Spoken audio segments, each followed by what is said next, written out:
म्हणजे 3 तासाचा पेपर मी 2 तासात लिहितो का नाही तो. आणि डार्लिंगचा सिद्धांत तोंडपाठ आहे. अगदी शालूच्या गाण्यासारखा. काय समजली? आम्ही दोघांनी डार्लिंगचा सिद्धांत असा एकदम रट्टा मारलाय. आणि ती वनस्पतींची ती फोटोग्राफी पण. ऐका ऐका हो, ते ना डार्लिंगचा सिद्धांत नाहीये, तो डार्विनचा सिद्धांत आहे. आणि वनस्पतीची फोटोग्राफी नाही, त्याला फोटोसिंथेसिस असं म्हणतात. असं शास्त्र आहे. तुमचं स्किड बघायचं निमित्त झालं आणि वर बघून हसत होते. घ्या घ्या घ्या घ्या घ्या घ्या. आणि त्यांनी घेतलं वर. त्यांना चौगुले बागेचे मरताना कसे मरतात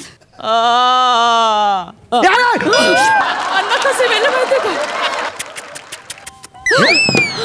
अण्णा असे गेले?